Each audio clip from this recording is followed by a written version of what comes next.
The next panelist is Ms. Julie Webb, Climate Change Advisor of CARE Australia. She is CARE Australia's climate, she covers the entire Pacific, and I understand also outside the Pacific, Asia-Pacific region as well.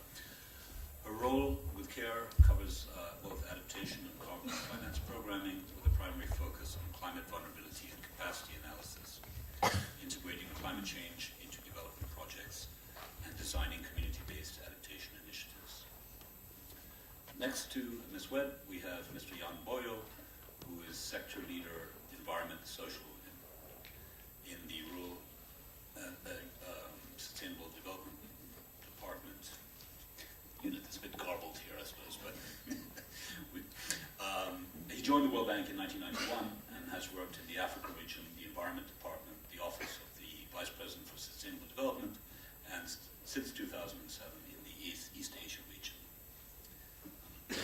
His right, we are very pleased to have with us Mr. Akio Takimoto, Professor of Integrated Research System for Sustainability Science, University of Tokyo, Japan. His main research field is sustainable development in developing countries, such as adaptation to climate change and the co-benefits approach.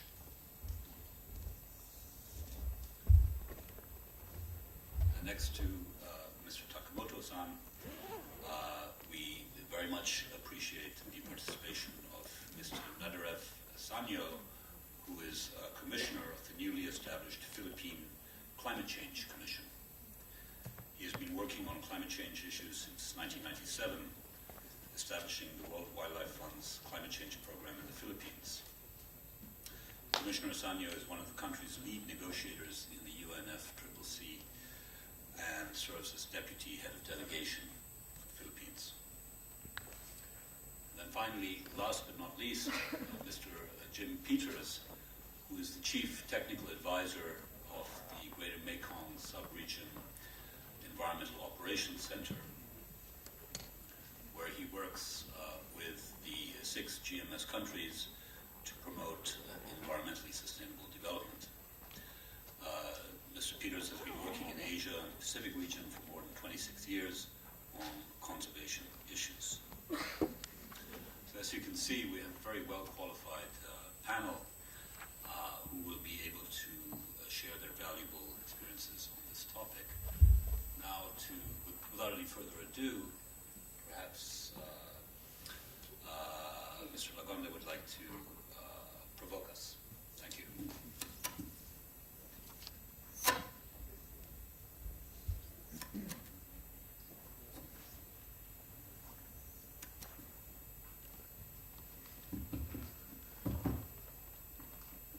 Okay, thank you very much.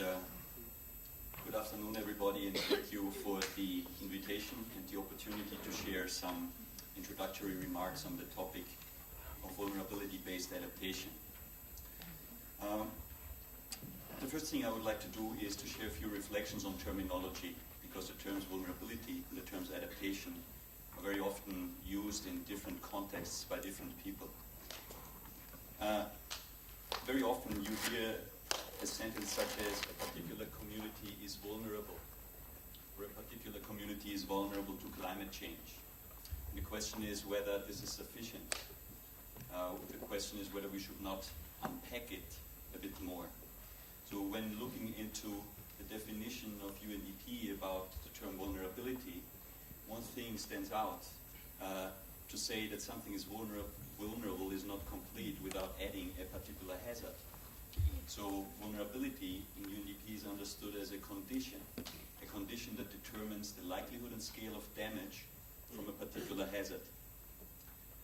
So just to give you an example, what determines vulnerability and how to unpack it, if you cross a street in Bangkok, you are vulnerable to the hazard of being hit by a car. That's very evident, actually. But what determines your vulnerability? There are usually two things that are important. The one is your exposure to a particular hazard. So when you are crossing in a very lively intersection, then you are more vulnerable than when you cross at a more narrow part of the road. Second part, apart from location, is sensitivity, your sensitivity to that hazard. It means when you are a person that is very quick on his or her feet, then you are able to dodge the cars. You are not as vulnerable as, for instance, an older person or a very young person. The point I want to make here is that when talking about vulnerability, we should not try to use the term lightly. We should use it as precise as we can. We should add the hazard.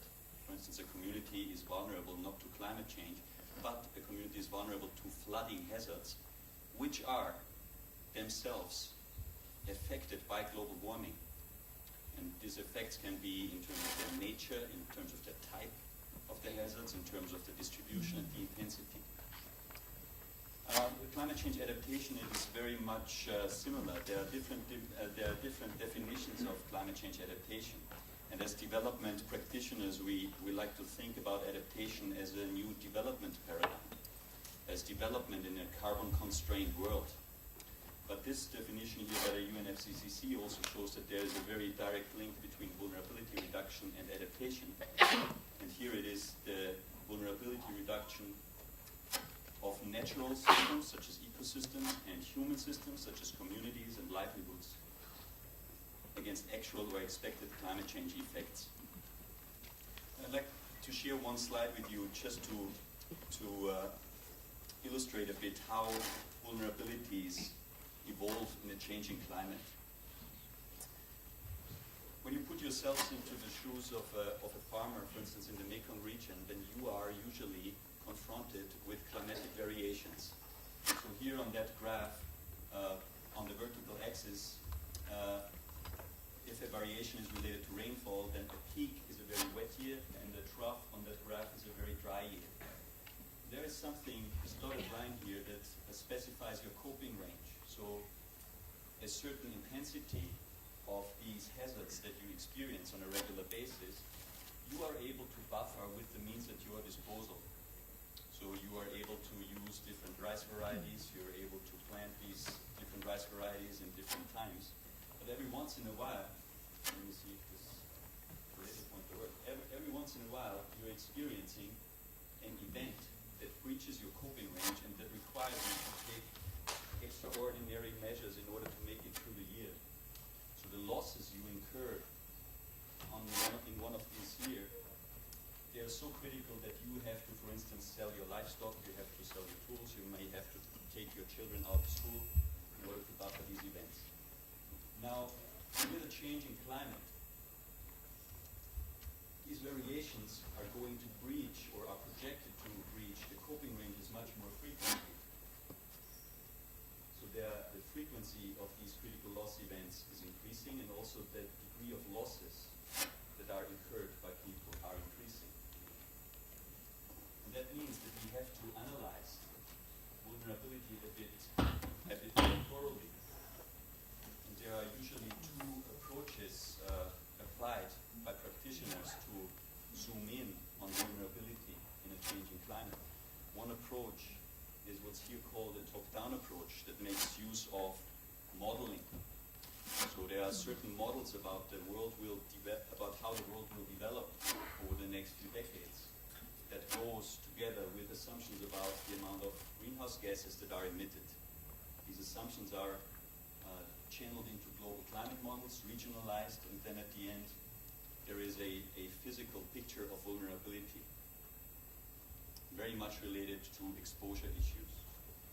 There is also a bottom-up way of approaching and addressing this question, and that is very much related to the way human development agencies have analyzed vulnerability for a long time, understanding livelihoods, understanding what constitutes vulnerability in a livelihood system.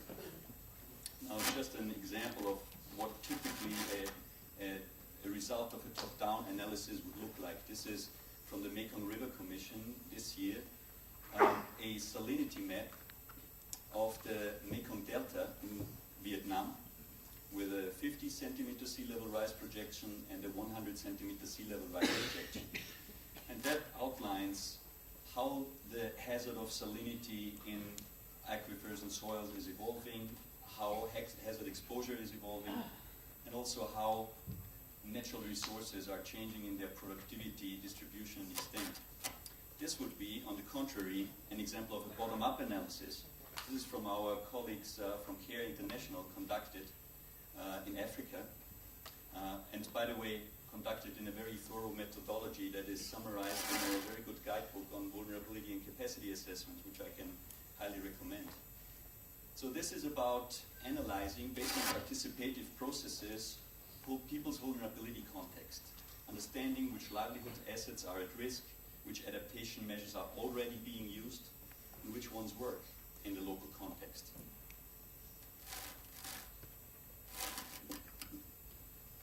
With that methodology, then, it is possible to channel the findings into efforts to reduce vulnerability, to address these. And then there is, in the debate that is currently going on about mainstreaming adaptation into development, there are concepts that look very similar to this, what's here on the slide. It's called the concept of climate change additionality. The argument is that you can reduce vulnerability from two directions. You can either address those parts of vulnerability that are explicitly related to climate change, or you can also reduce vulnerability to other factors. Both is needed in order to integrate climate change adaptation into sustainable development. And I think conceptually this is very interesting. But when it comes to discussing the definition of a vulnerability reduction project at the local level, it is much, much more difficult, because people do not relate to the concept of climate change. They relate to concrete problems on the ground. And when we come with concepts like this, then we start introducing a degree of complexity that is often counterproductive. So what's usually a good idea, especially when working on the localized level, is to understand the livelihood context of a particular household or community. And this goes back to the model of sustainable livelihoods that was introduced by DFID into the development agenda. This model describes 5 different capitals that every household has available, and that describes its vulnerability and resilience context. So on the one side, there is human capital. Every household has human capital: health status, nutritional status, education, knowledge and skills, capacity to work. There is social capital: networks and connections, relations of trust and mutual support, formal and informal groups, leadership structures. There is natural capital: land and produce, water, wildlife, biodiversity. There is physical capital, such as infrastructure, energy systems, tools and technology. And there are the financial assets, financial capital such as savings, credit, pensions. Now, every household in the world can be described using such a pentagon, and the households that have these assets developed very comprehensively would form a pretty much perfect pentagon. But households with deficiencies are somewhere in between. A household that is very deficient would be just a very small pentagon in the middle, towards the middle of this picture here. Now, what happens in a changing climate is that climate change does not only affect natural capital. Climate change also affects human capital, such as the health status of people, such as the nutritional status of people. Think about vector-borne diseases or waterborne diseases, for instance. It affects physical capital, such as the integrity of transport, integrity of buildings, integrity of water supply systems. And prominently, I think very much recognized already, is that it affects natural capital. So for instance, the salinity in soils, salinity in groundwater, it affects the distribution of ecosystems, the migratory shifts that are taking place in these ecosystems. And it affects financial capital as well, because people need to spend more of their savings in order to buffer extreme weather events. Now, there are several ways to then also build resilience. And all these different capitals are entry points to build resilience. So it's not only about natural capital. It's also important to enhance knowledge and skills. It's important to make use of